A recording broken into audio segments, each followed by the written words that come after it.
Welcome to West.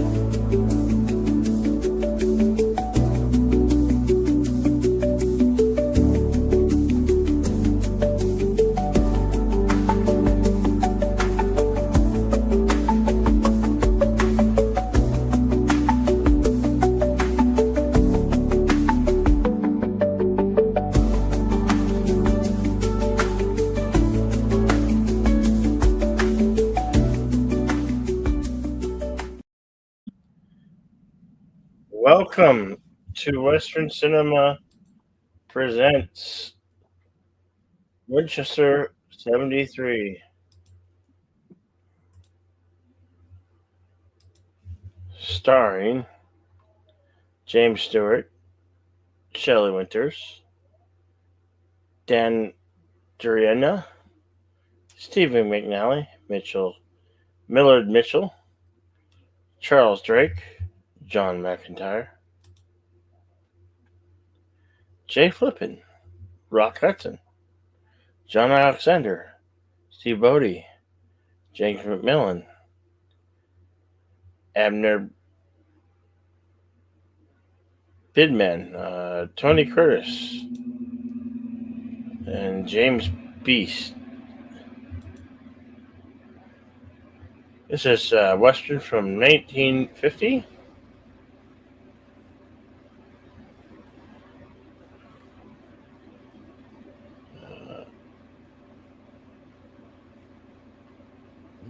Oh, it's an older one. Would you like to say anything deleted? Yes, indeed. Hello, welcome. I am the trusty sidekick, Deleted Scenes, and welcome to the show. Yes, today's movie is Winchester 73 from 1950. Described as follows: a cowboy's obsession with a stolen rifle leads to a bullet-ridden odyssey through the American West. And it is has a runtime of 92 minutes. Became part of the National Film Registry in 2015, and was at the time nominated by the Writers Guild of America for the Best Written American Western.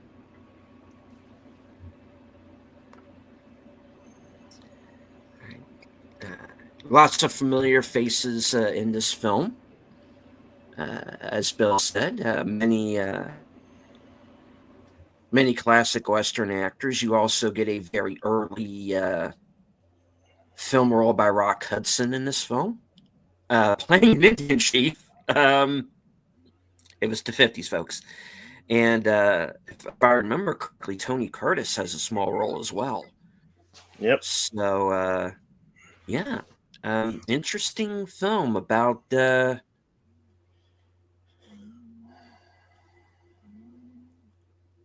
this guy going on sets himself on the trail of revenge and gets a little bit more than he bargained for along the way. I do want to remind everyone that as much as we would like to, we cannot air this movie to you live because it is, at least to my knowledge anyway, not currently in the public domain. And let me kind of explain real quick what happens when a YouTuber does a watch party. Now, I know that there are channels that can show a movie live. There are plenty of channels that can do that. But a lot of those movies are public domain, number one. And even then, you can still get hit for the soundtrack. There are channels that have done that, and a lot of them have been pulled down. Now, those of us content creators, and I'm going through this because I've seen a number of comments, and I want to clarify some things. when we do a watch party, every content creator who does a watch party wants to show the film.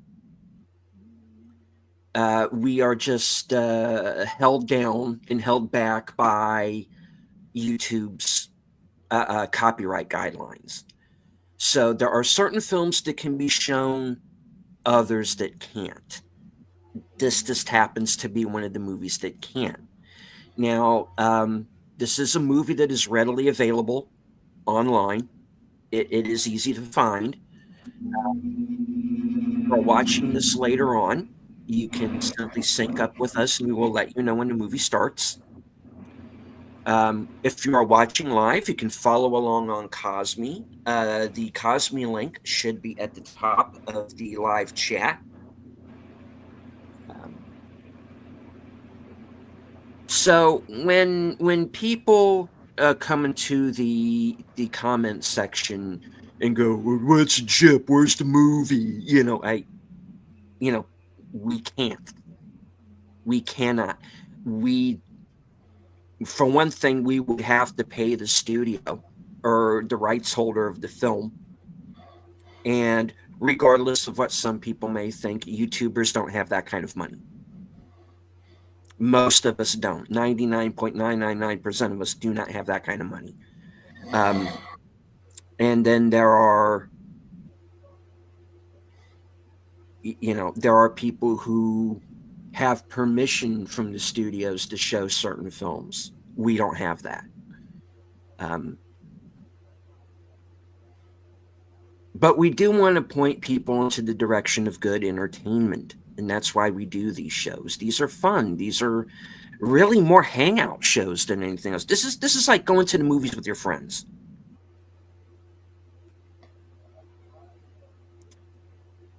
So, that's basically what this is. We're here to have a good time. And if and a lot of the comments that we get in the comment section for these things, they're bots. I know that. But for the people who want to come out and like hack on our channels, and don't worry, this rant's going to be over very soon because we're going to get to the movie. If you're going into the comment section just to be a troll, don't, because you know what? I, for one, I'm going to ignore you. I'm not going to answer you back. All you're doing is just helping the algorithm. If you're here to have a good time and enjoy the film, please do. We welcome you. The more the merrier. We want more people to watch the show. But if you're going to go into the comment section and be difficult and leave the same kinds of messages or threaten to take our channels down, which you will not be able to do because we are following all of the rules, you're just going to get ignored. Now, we have an individual in our chat right now by the name of Words and Pictures, who's been with us, I know, pretty much as long as I've been doing the show, for sure. Yep. Yeah. And he is dropping some knowledge here. It is available to watch for free on the archive, yes. So that is the way that you can follow along. Yeah. All right. Rant completed. Okay. Get on with I just wanted to make some clarifications for anybody who is maybe new to these watch parties. Unless it is a public domain film, due to YouTube copyright guidelines, it can only be a commentary track, as it says in the title of the stream. Yep. So, we want to show the film. We are not allowed. Do not get mad at us. Please take it up with YouTube so that maybe someday they will change that rule. Yeah. All right. So please follow us on over to Cosme right now. Bill's getting ready to fire up the movie here. Winchester 73 from Yep. 1950 with Jimmy Stewart. 93-minute runtime. So, and this movie flies by, folks. This movie does not waste any time. So, enjoy. All right. Here we Now, go.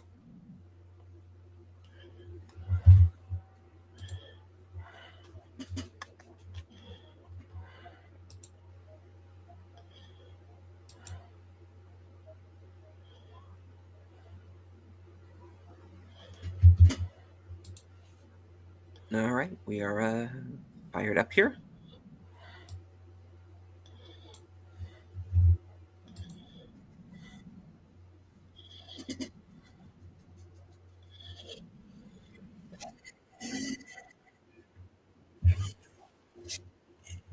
Universal logo.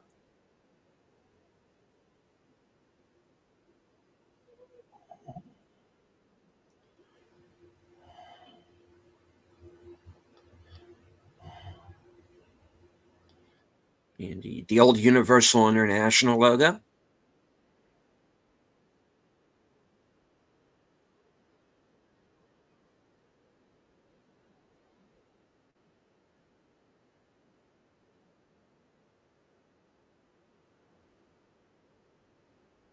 James Stewart. Shelley Winters. Dan Duryea. And Stephen McNally in Winchester 73.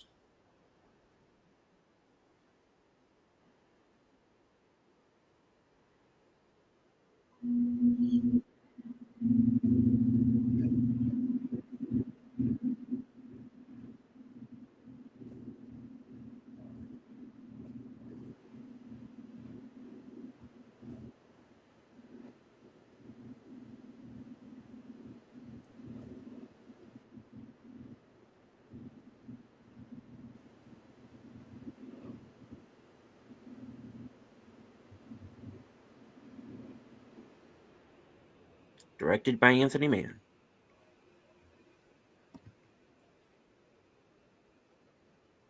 This is a story of the Winchester rifle model 1873, the gun that won the rest. To cowman, outlaw, peace officer, soldier, the Winchester 73 was a treasured possession. An Indian would sell his soul to own one.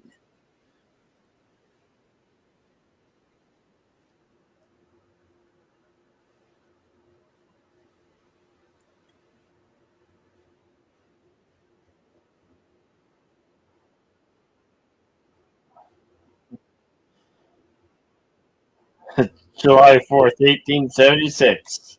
Mhm. Centennial Rifle Shoot, Dodge City.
Shelley Winters.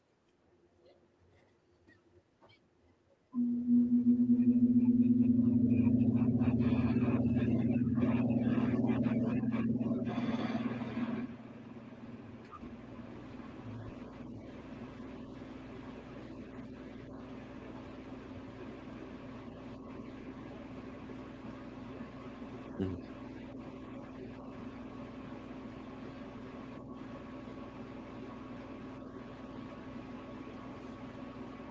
And of course, this is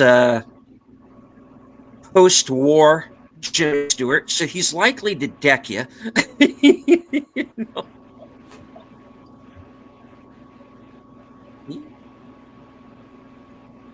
The Hello, characters he Connie. played. I'm sorry. Go ahead. Oh, just saying hello to Connie Clary. Uh, Hmm.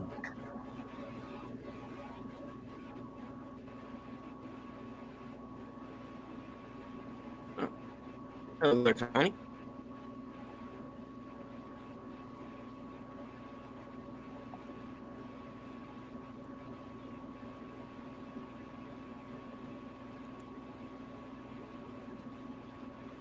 We're just a few minutes into the film.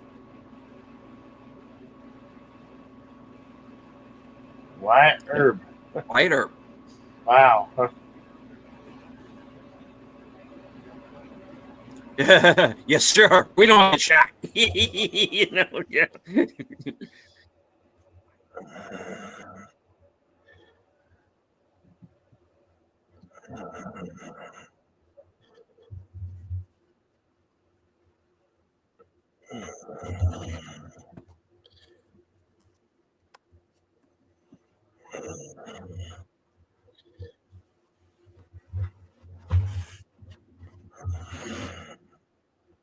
And in this case, Wyatt is played by Will Geer, who, of course, went on to appear in In Cold Blood, Jeremiah Johnson, and of course, the Waltons.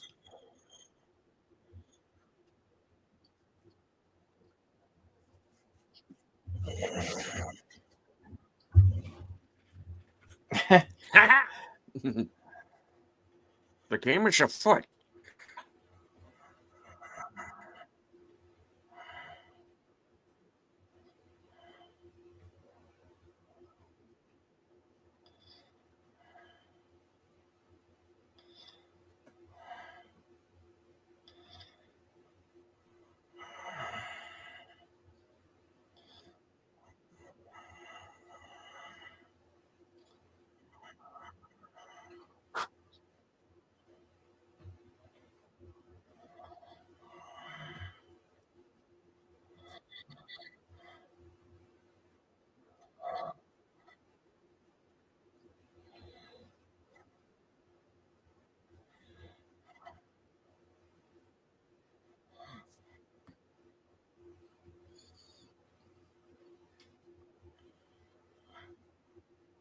And,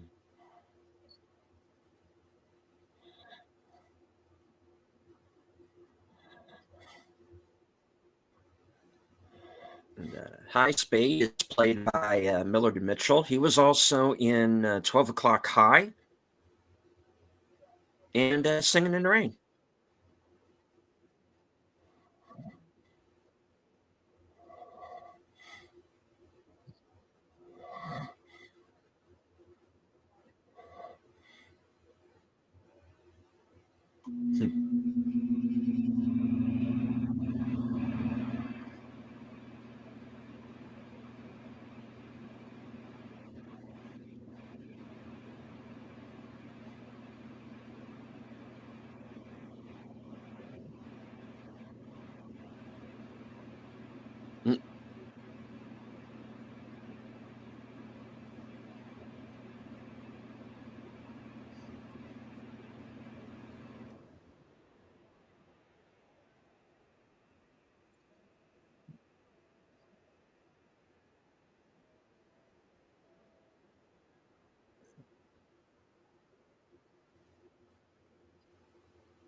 Blam! Well, so much for a trapper. No.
Okay. And you know you're in trouble when even Wyatt Earp's like, okay. Moving on.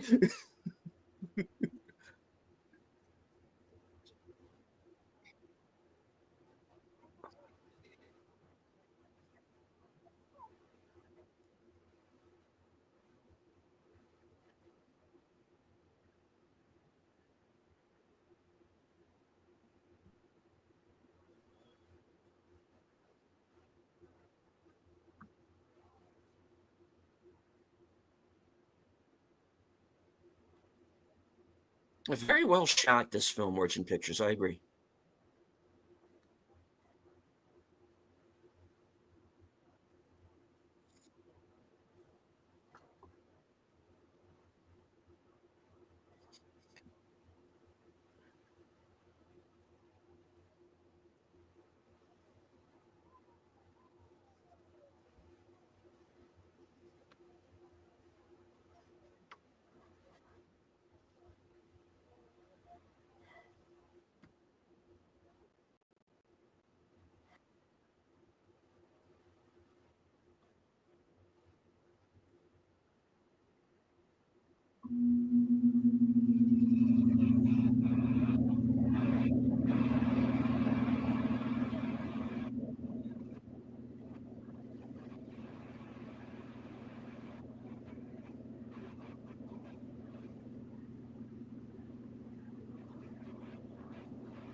Mhm.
You ready?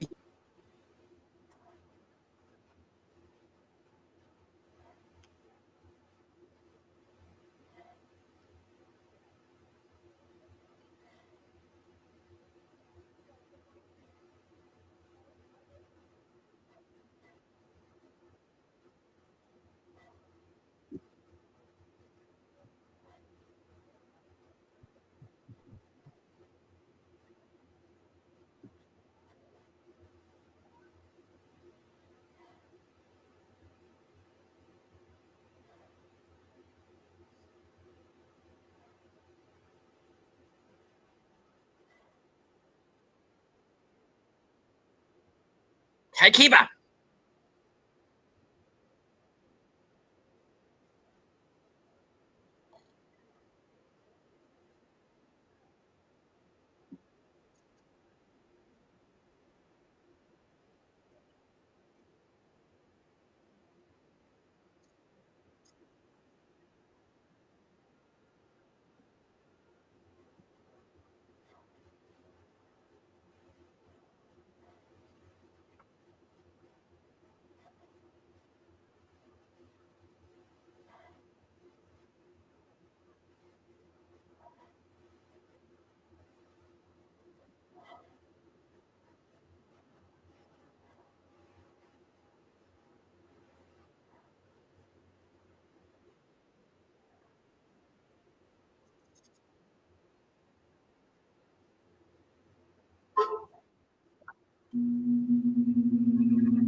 Trouble in Dodge.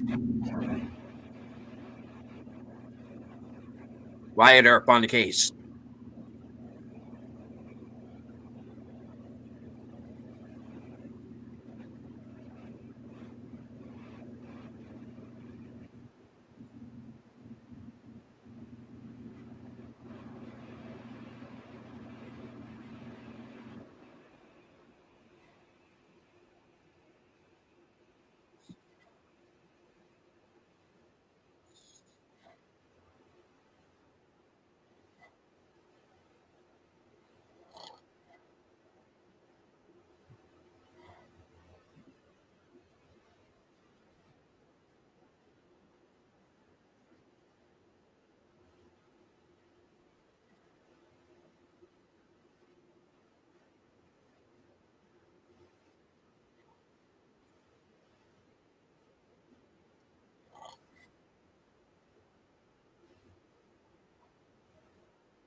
Indians in them there hills.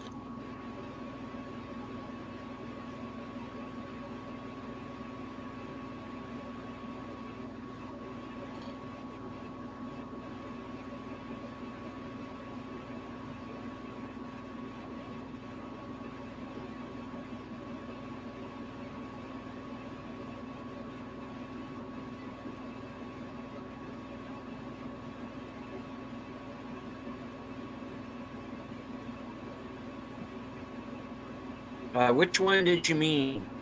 Words.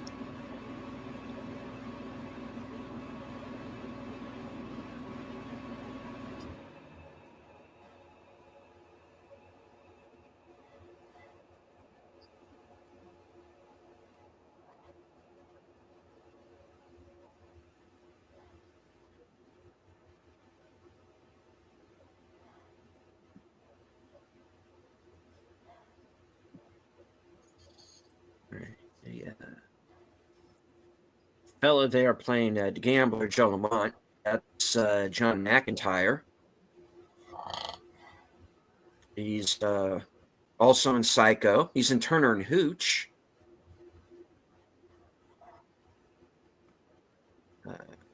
Honky Tonk Man with Clint Eastwood. He's in Rooster Cogburn.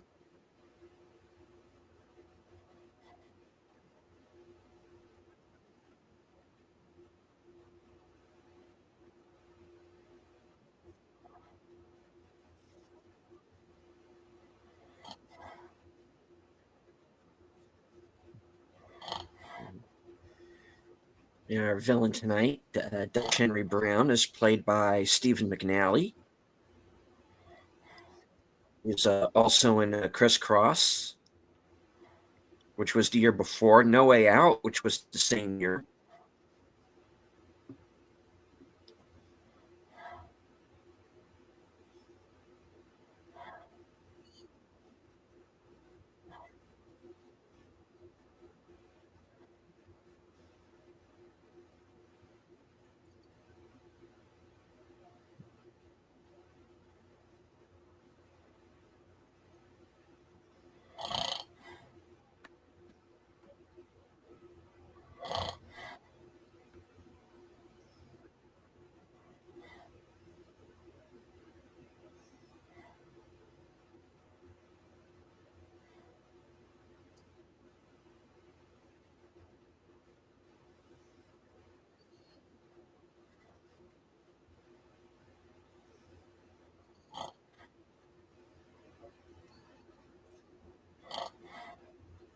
Bill, can we get a timestamp for the folks?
Timestamp is 3:30.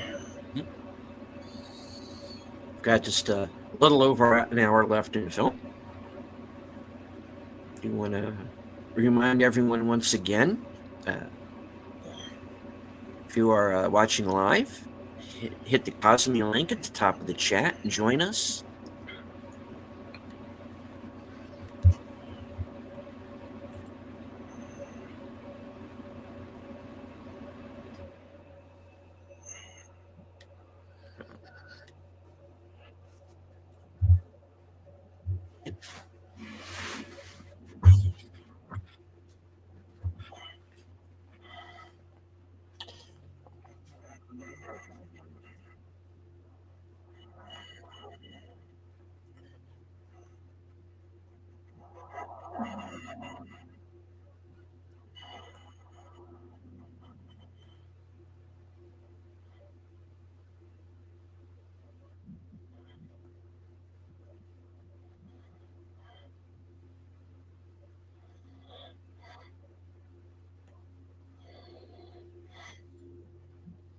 And of course, as you see, folks, for those of you who are new to this movie, this rifle is going to change hands several times over the course of the movie.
His name is on the door. It's telling you you're leaving.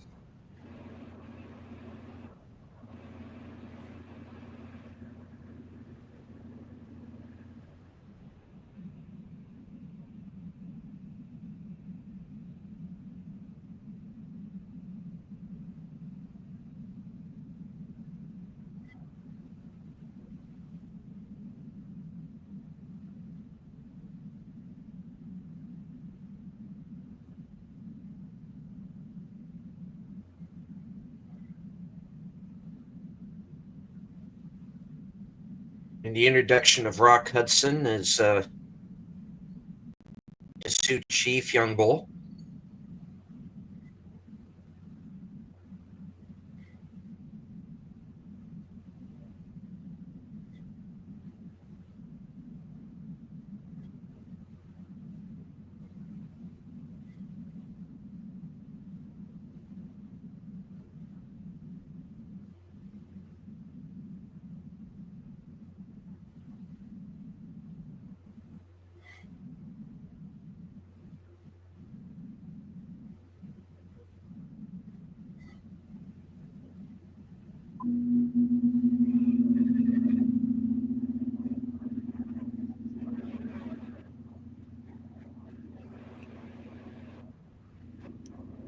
No, because he chased off after Dutch Henry before they could get his name engraved on it. So he can't immediately prove that it's his rifle now.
Whoopsie.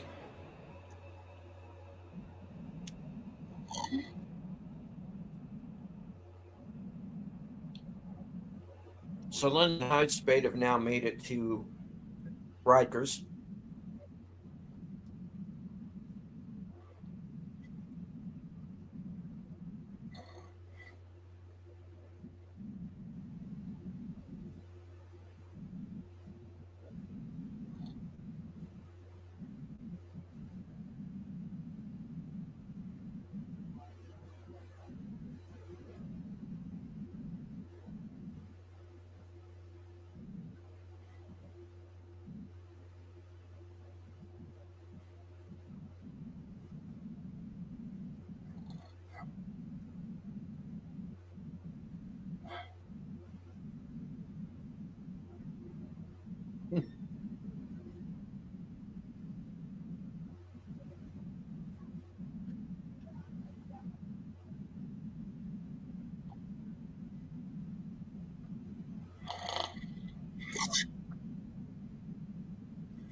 Of course, Lola's now found Steve, and they're on the way to the ranch.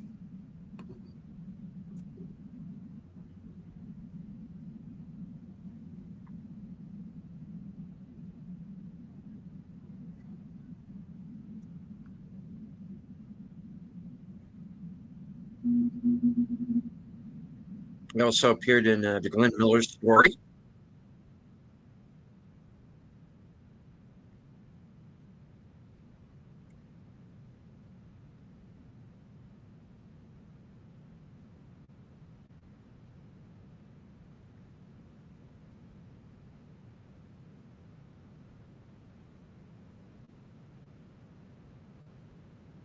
Indians are on the warpath.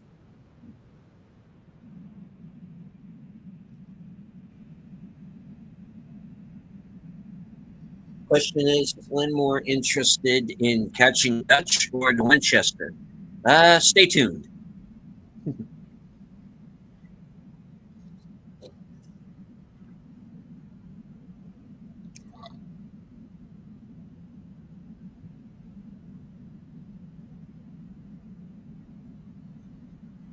That was very brave of you.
Yeah. But powder, not your reinforcements, okay?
Yeah.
Of course, the Tony Curtis cameo here.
Mhm.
Yeah. Yep. Save the last bullet and all that.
Look it.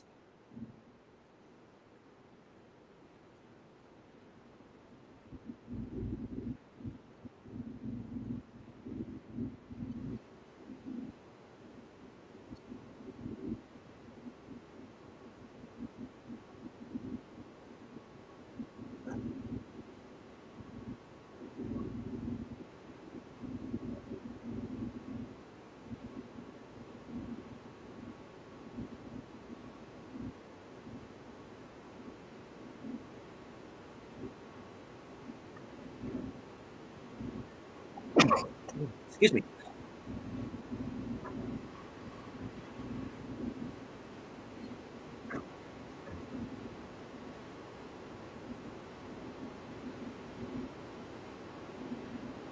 Man down.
Well, and there's the rifle.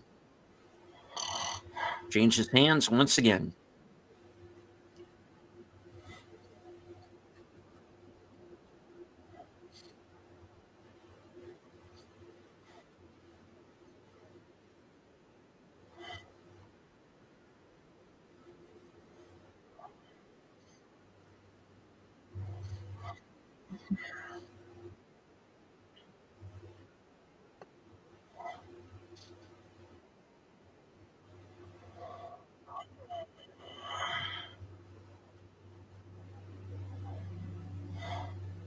Mm.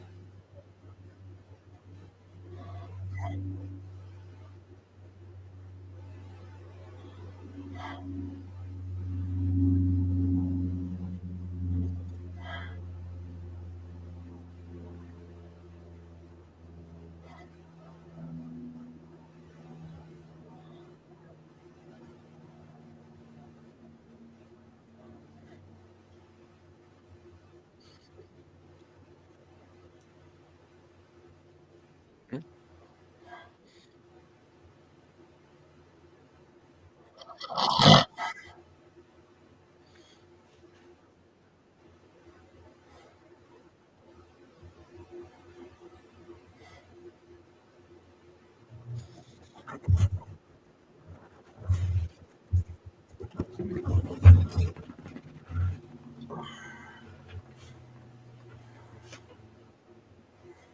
So Tony Curtis is going to find the rifle.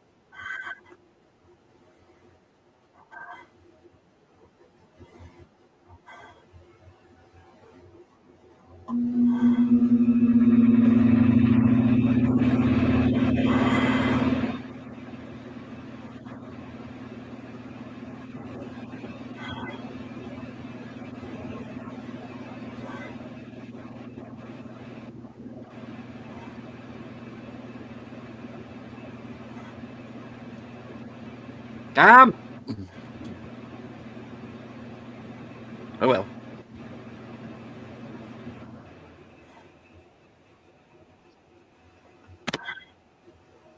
Don't get that to him.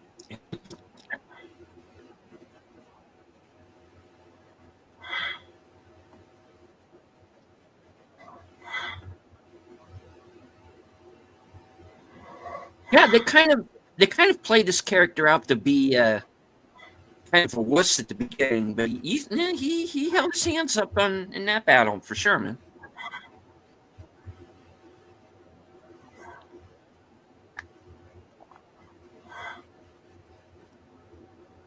Sergeant, of course, played by J.C. Flippin, who is in a number of John Wayne's movies. It was one of his kind of stock group of actors.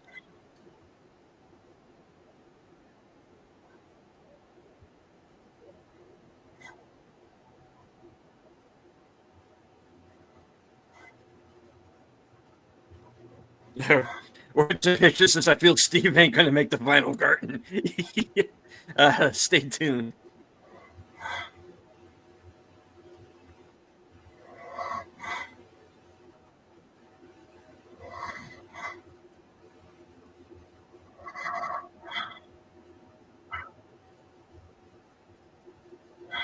Speaking of which, Bill, can we get a timestamp for the folks that are following along? Yes.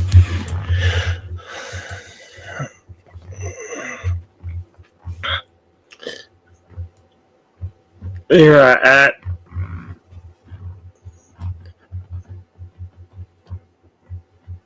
At 1 hour Mhm.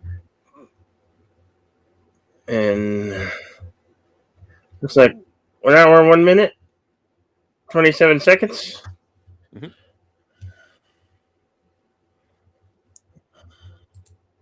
So we're approaching the end here.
Damn it, Steve. Mm-hmm.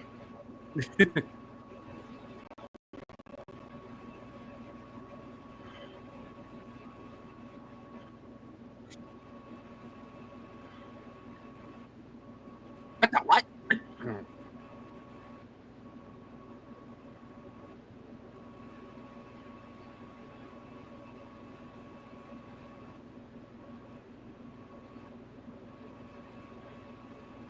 It's not the best place for this. Damn it, Waco, there are kids here.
Waco, of course, is played by Dan Duryea, who is also in Sahara with Humphrey Bogart, and was also in another Jimmy Stewart movie, Flight of the Phoenix.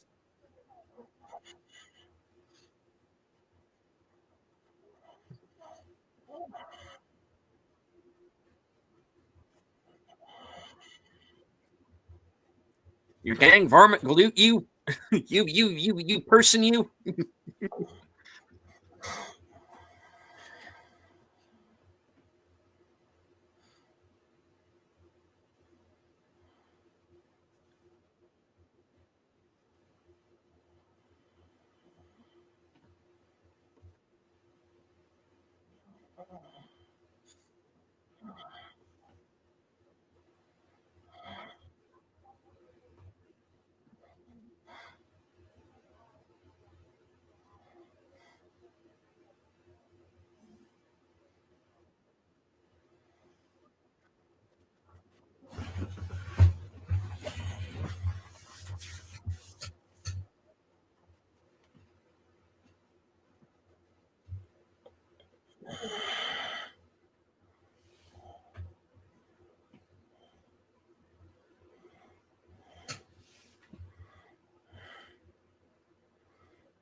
I ain't asking.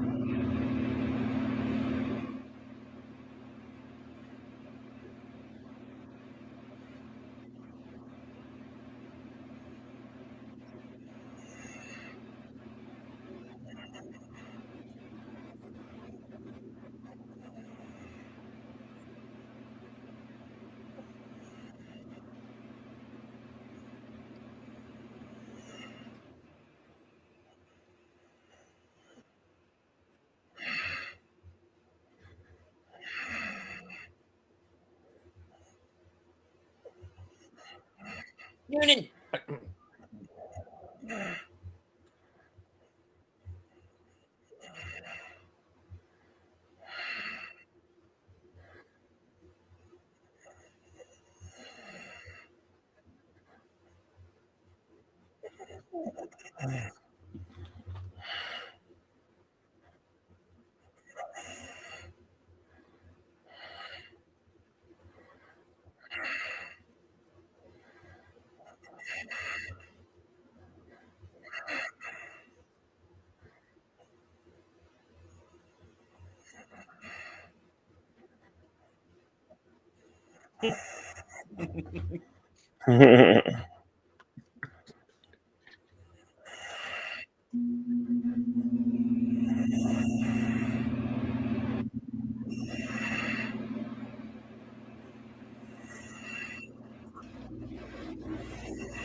Bye, Steve.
Yeah, sure, I guess, if you want to waste ammo.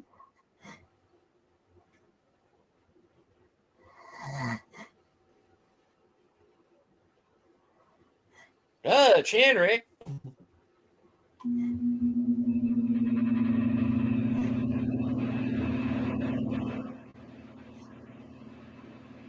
Yeah, think, Denoso?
Yeah, so much for that plan, huh?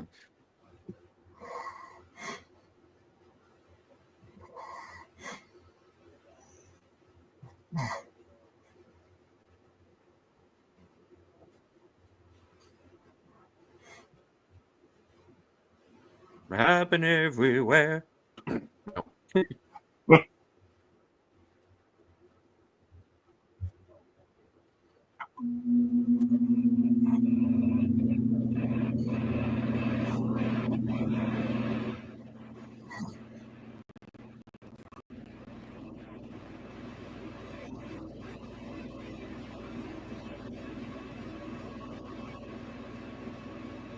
And as long as we don't overturn a cruise ship, we'll be just fine.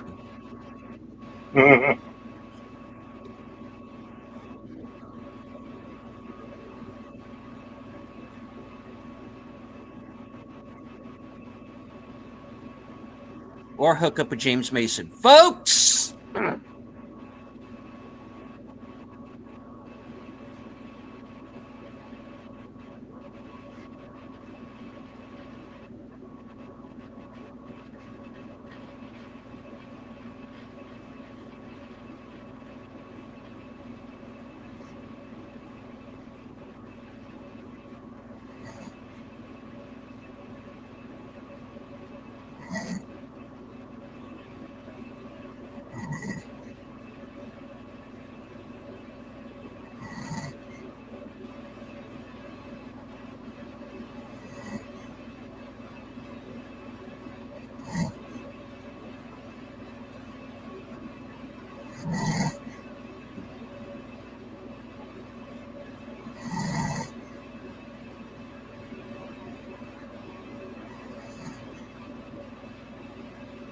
And there's the reveal.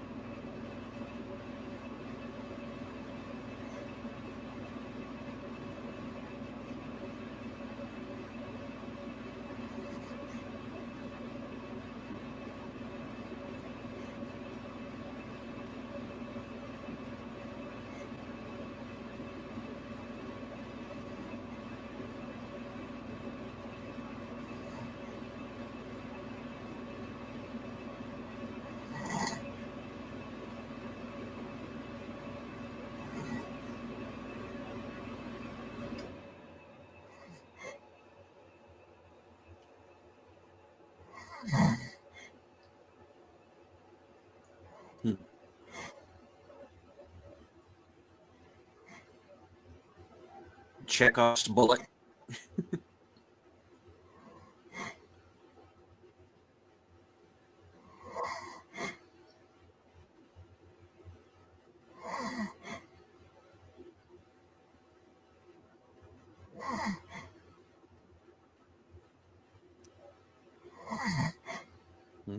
Day's not over yet.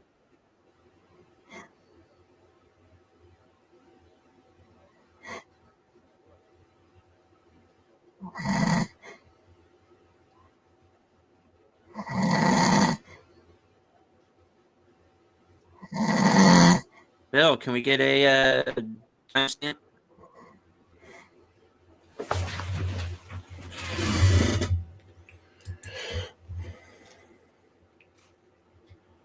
Looks like 1 hour, 17 minutes, 57 seconds. Right on. Of course, so now outside of the bank, where the heist is about to begin.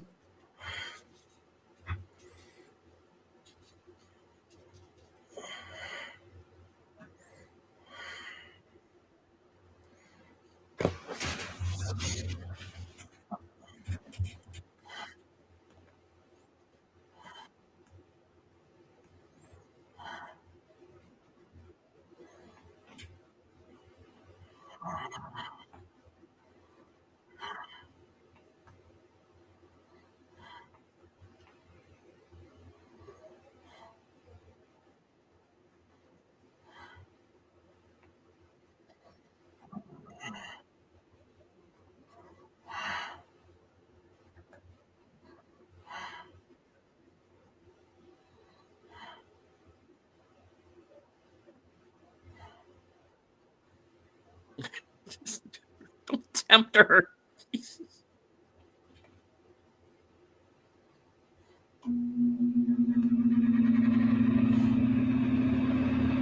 Hey, free bird.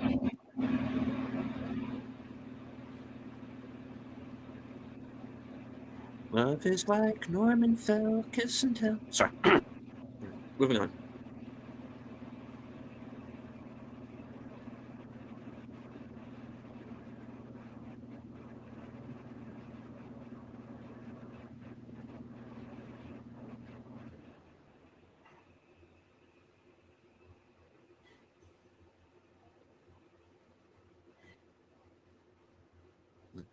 The gang's all here.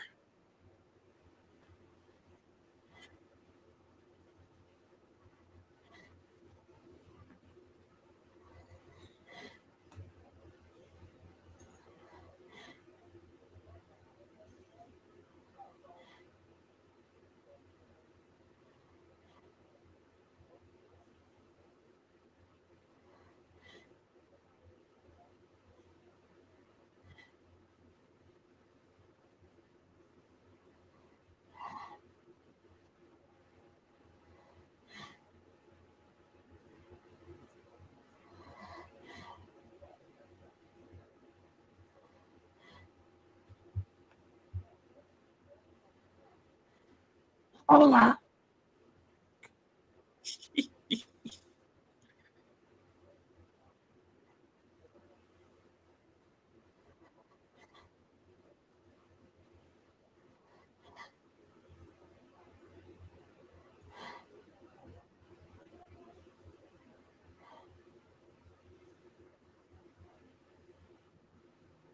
A lot of that going around these days.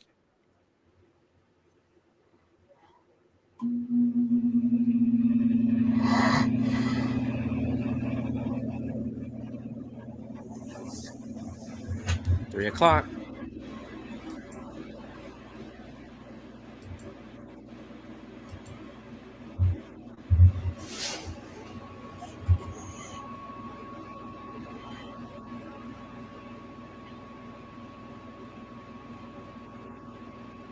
You sure he's not Austin Jimmy Dean?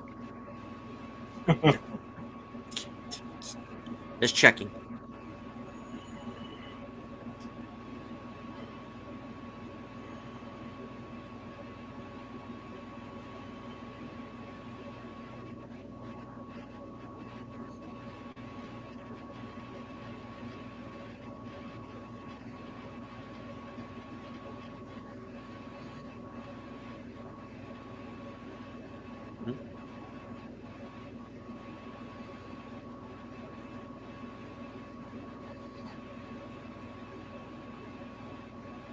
You could say that.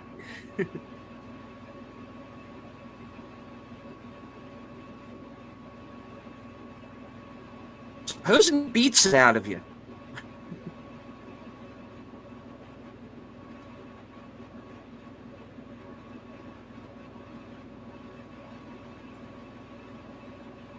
It's Brigadier General Stewart, by the way.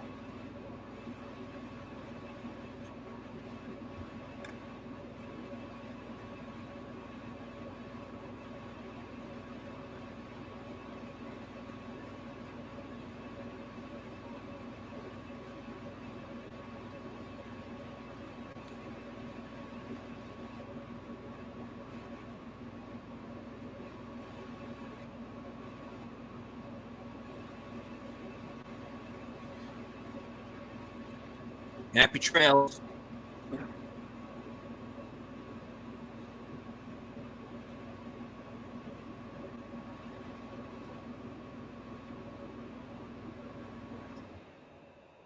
Boss fight.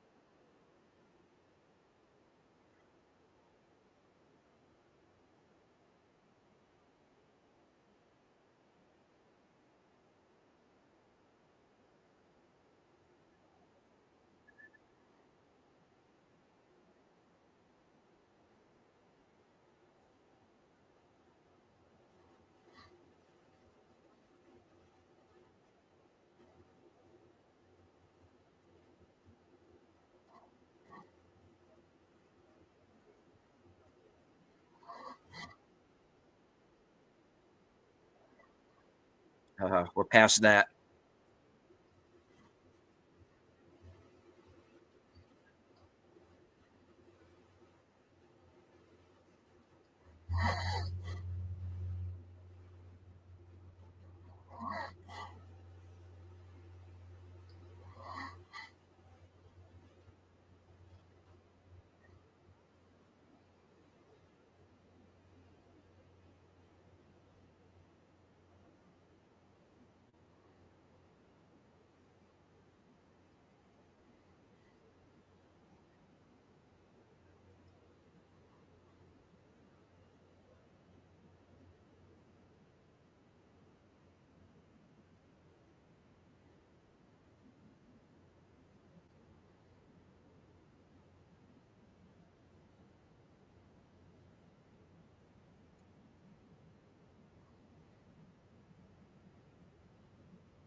I've got the high ground, Anakin.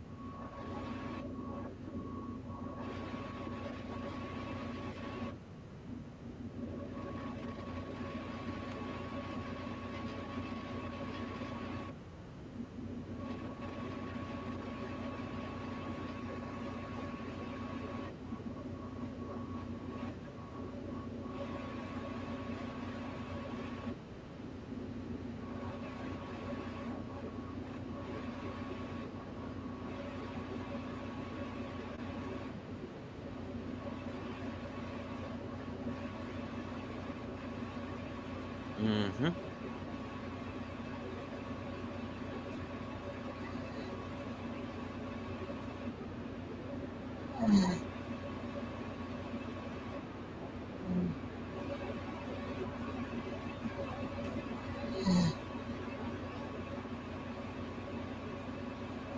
Eat through all of his ammunition here.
All right, folks, that was Winchester 73 from 1950. Justice the gun to girl to gold. Yep, gets it all. All right. Shall I consult the scrolls? And of course, by scrolls, I mean IMDb Pro. All right. Winchester 73 was released July 12th, 1950. Filming locations included Sonorita, Empire Ranch, Patagonia, Rain Valley, San Bernardino Valley, Saguaro National Park, Babacavari Mountains, Tucson, Kentucky Camp Hilltop, all in Arizona, Valley of Fire, Nevada, Zion National Park in Utah, Las Ciénegas National Conservation Area in Arizona, Ironwood Forest National Monument, also Arizona, Cerrito Mountains, the Circle Z Ranch, 1476 Highway 82, Patagonia, Arizona, Tucson Mountains, Benson, Arizona, Mescal, Arizona, Old Tucson, 201 South Kinney Road, Tucson, Arizona, Universal Studios, 100 Universal City Plaza, Universal City, California, and 6 Points, Texas, Backlot, Universal Studios, 100 Universal City Plaza, Universal City, California. All right. And hello to Daniel Berry Sports Highlights. Just in time for the trivia portion. Dan Duryea, who played Waco, also appeared in the 1967 made-for-TV remake. Filmmakers did not have the budget to pay James Stewart his requested fee of $200,000, so he suggested they take the then unusual step of paying him a cut of the profits instead. This deal, the first of its kind since the advent of talkies, would soon become the norm and change the studio agent-actor relationship, leading to the demise of the long-term contract and the studio system. Stewart is believed to have made around $600,000 from this film. On the Laserdisc and DVD, James Stewart gives audio commentary about the making of the movie. It is the only such commentary he ever did. Although Millard Mitchell's character says that his name is spelled with a hyphen, the end credits still spell High Spade with no hyphen. There are only 133 one of 1,000 model 1873s made. Fritz Lang was originally slated to direct this movie. After he backed out, James Stewart recommended Anthony Mann. In the early 1930s, Stewart had worked with Mann in the theater. In the famous scene where James Stewart shoots a bullet through the coin with the postage stamp, the shot was performed by renowned marksman Herb Parsons. At the time of filming, James Stewart was anxious to appear in more challenging roles. He was worried that the general impression was of him as a limited actor. He found director Anthony Mann very helpful in breaking that perception. James Stewart spent a lot of time practicing with the rifle so that he would look like an authentic Westerner. At the time of release, there was some ridiculing from the press at the idea that James Stewart, the thin man, playing a tough Westerner. Broken Arrow had not yet been released, even though it had been filmed first. Members of the audience were heard to gasp in shock at the scene where James Stewart angrily confronts Dan Duryea. Yeah, I told you, he's pretty creepy in that scene. Will Geer initially felt he was badly miscast as Wyatt Earp. Lux Radio Theater broadcast a 60-minute radio adaptation of the movie on November 12, 1951, with James Stewart reprising his film role. James Stewart credited this film with saving and redefining his career after a series of post-war flops threatened to seriously damage it. Henry Brown, the name the main villain goes by, was also the name of a famous Kansas outlaw. The real-life Brown's criminal career started in New Mexico during the Lincoln County War. He later moved to Caldwell, Kansas, and became town marshal. For his service to the community, Brown was given a Winchester rifle with his name inscribed on a plaque on the stock. He was later caught robbing a bank in Medicine Lodge, Kansas, with the rifle bearing his name.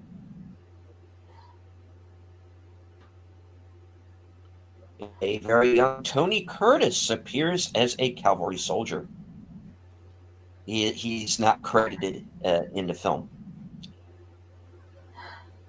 Authenticity was important to both James Stewart and Anthony Mann, so the actor began preparations well in advance of filming. Stewart had been known to research roles and practice for hours to look convincing in a character's physical task. As Mann later described, Stewart was magnificent, walking down the street with a Winchester rifle cradled in his arm, and he was great to actually firing the gun. He studied hard at it. His knuckles were raw from practicing. It was those sorts of things that helped make the film look so authentic and give it a sense of reality. An expert from the Winchester Company, Herb Parsons, actually did the trick shooting part of the film and assisted Stewart in his training.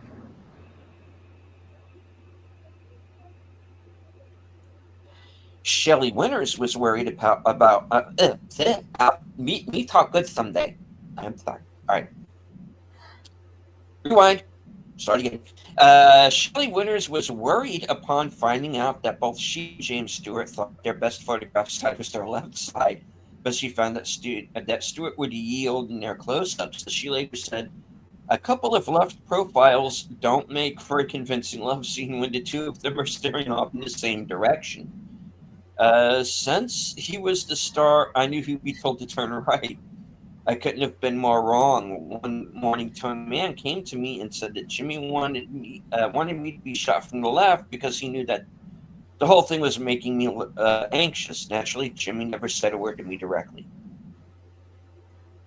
Shelley Winters didn't think much of the role. Here you've got all these men running around to get their hands on this goddamn rifle instead of going after a beautiful blonde like me. What does that tell you about the values of that picture? If I hadn't have been on it, would anybody have noticed?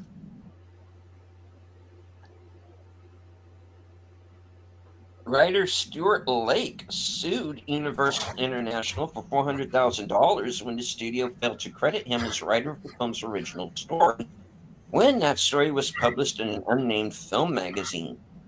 After a magistrate ruled that Universal International was at fault in the matter, Lake and the studio settled out of court.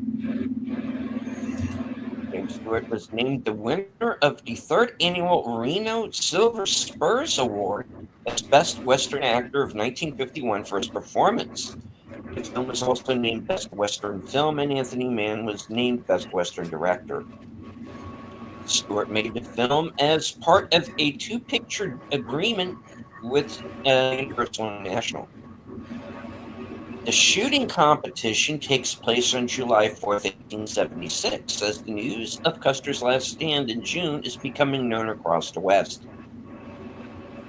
As part of the publicity campaign around the release of the film, Universal International sponsored a contest by placing magazine ads to find some of the rare remaining 1,000 model 1873 Winchester rifles. This attention did indeed bring many previously unknown original rifles into the spotlight and drew public interest to the field of antique gun collecting. The winner of the contest received a new Winchester model 1894 rifle, since the model 1873 was out of production at that time. A few days after Dutch Henry steals the prized rifle from Lynn, he plays cards against the Indian trader Joe Lamont at Riper's Bar. Dutch Henry lays down a full house, aces over 8, stating that he just missed the dead man's hand.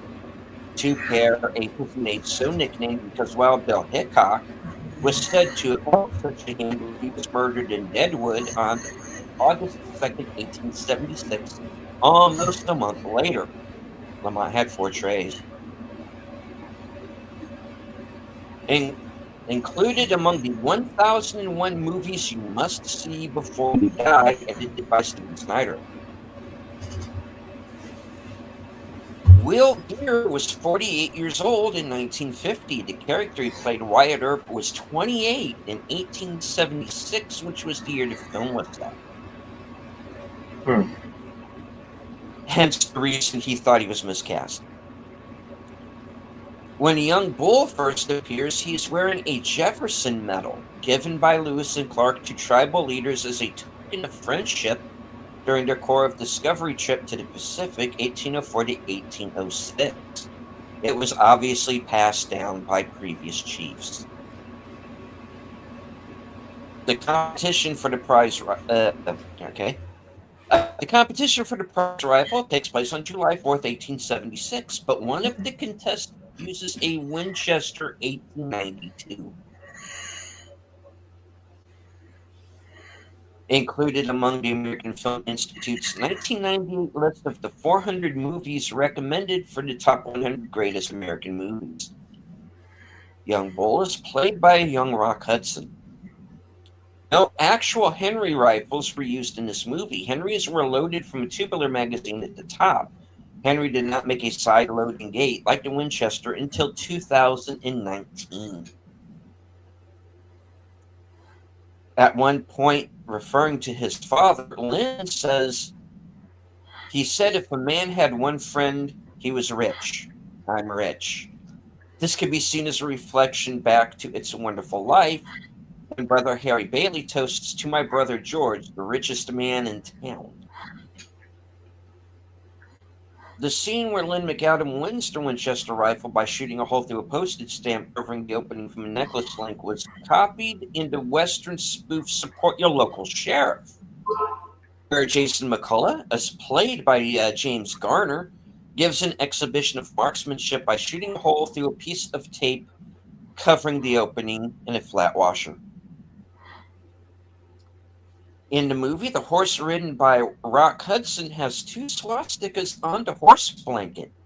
The swastika symbol, an ancient religious symbol in various Eurasian cultures, the earliest known swastika is from 10,000 BCE. The swastika motif is found in some traditional Native American art and iconography.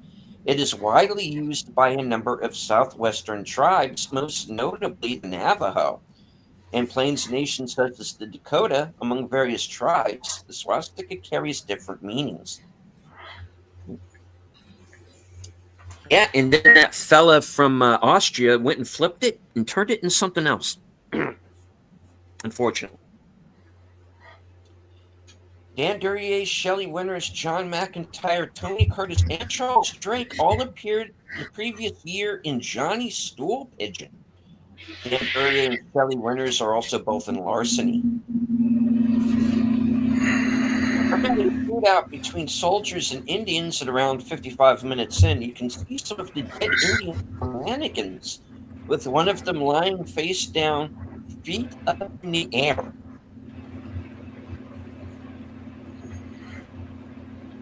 The first of 8 feature films in which both James Stewart and J.C. Flippin would appear. The others are Bend of the River in 1952, Thunder Bay 1953, The Far Country 1954, Night Passage 1957, How the West Was Won 1962, and Fire Creek 1968.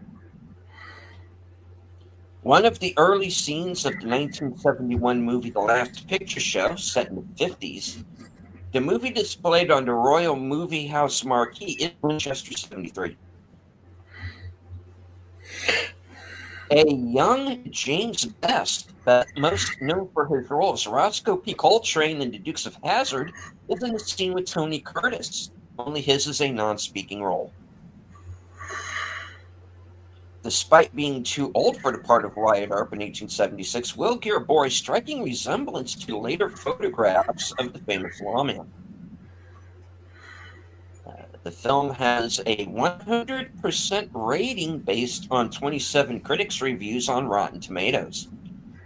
The Western film Colt 45, starring Randolph Scott, released 11 months after Winchester 73, follows the same basic story. In that film, a pair of rare Colt 45 pistols are stolen, and Scott attempts to get them back. The June 1st, 1950 premiere actually was an invitational press screening held at the Schubert Theater in New Haven, Connecticut, with Shelley Winters in attendance. The parent company of Winchester Rifle, Olin Industries, had its headquarters in New Haven. The film's public premiere took place in New York City on the 7th of June, 1950, at the Paramount Theater. When Lynn rides up to the livery and makes a deal with the kid to keep care of their horses, he's carrying the Winchester 73 in a saddle scabbard. It's a popular rifle at that time. Lynn and High Spade walk up to Lola, who's playing the piano, and is doing a discosa. Lola turns around to talk to Lynn with her back to the piano. When he rests her elbows on the keyboard, the keys are silent. Yes, I noticed that.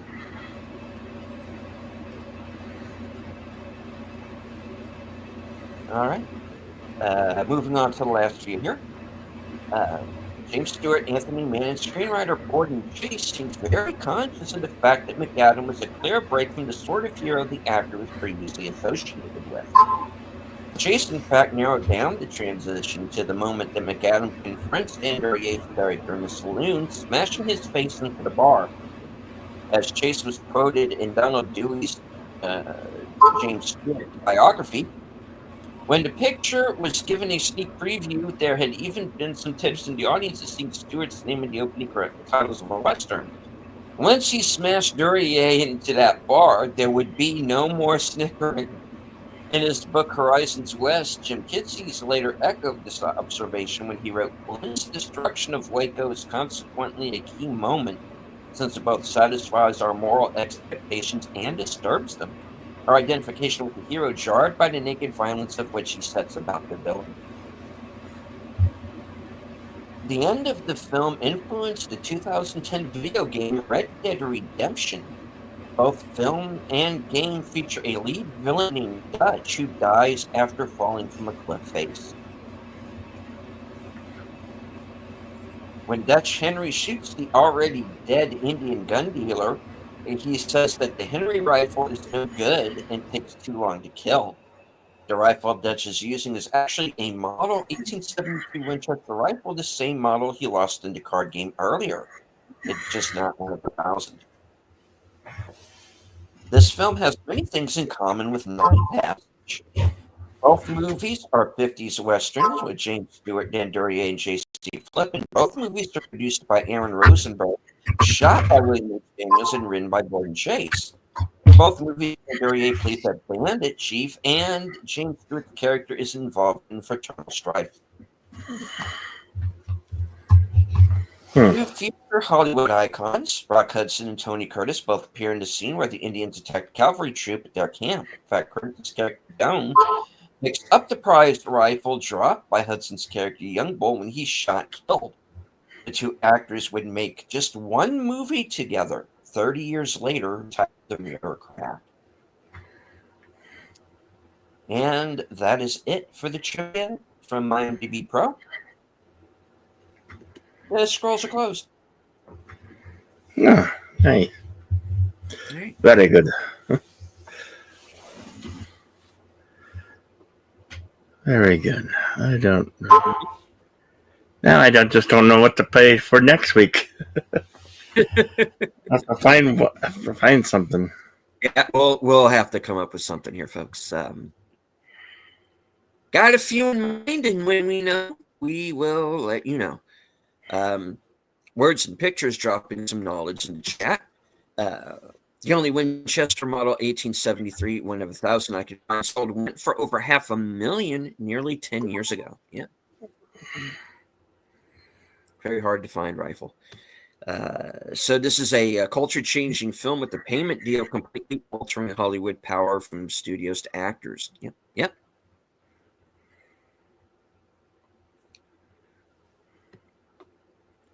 Yeah, I was surprised at the intensity in the drama, the face and acting when Stewart slams the man into the bar. Yeah, he goes at him like a pinata. Yeah. He's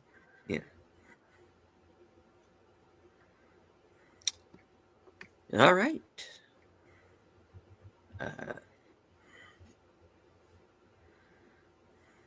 I do want to remind everyone, coming up Thursday will be Action Theater, where Bill and I will return with Hard Rain. Yeah, Hard Rain, 1996. 1996. Oh, 96. Okay, with I think. Well, let me see. Morgan Freeman, Christian Slater, Randy Quaid, and Minnie Driver. Yeah. From the writer of our previous selection, Broken Arrow. No, you're right. 98. 98. Okay. And of course, join us right back here next week, same bat time, same bat channel, for our next Western cinema, whatever it may be.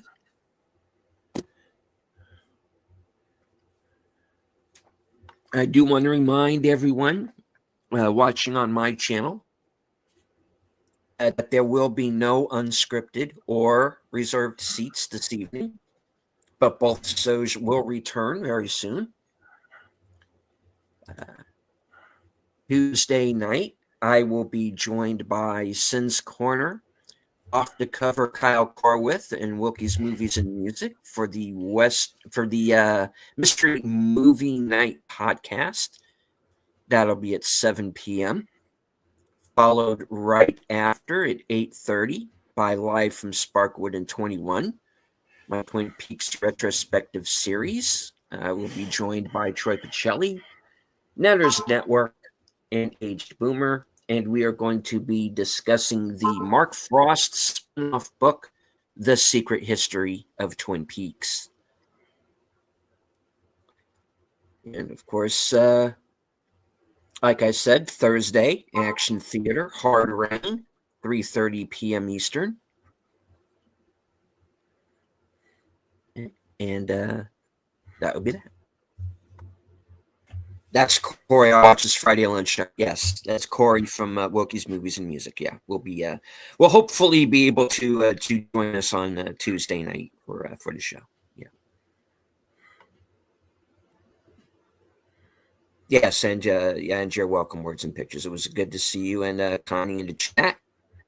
And also want to thank everybody who was lurking both on Cosme and on YouTube. We did notice that you were here, so thank you all for joining us, and of course, thank you very much to everyone who joins us on the replay.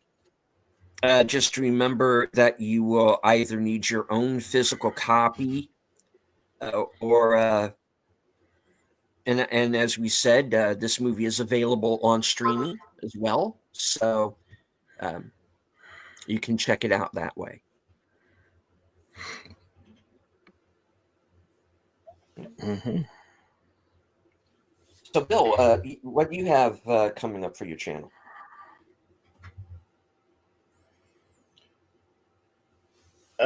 Just what you already mentioned. Don't know. Don't have anything extra coming up, so not that I know of. Yeah, right on. All righty. I'll go ahead and wrap it up on my end. Once again, thank you to everyone who watched or was following along. And we will return next week. Same bat time, same bat channel. Yep. From HQ and all points north, south, east, west, and beyond. Take care, stay strong, be safe and healthy, because this is how Say.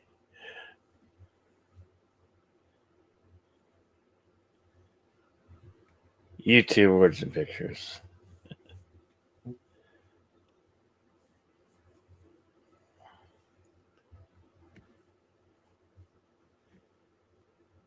Be excellent to each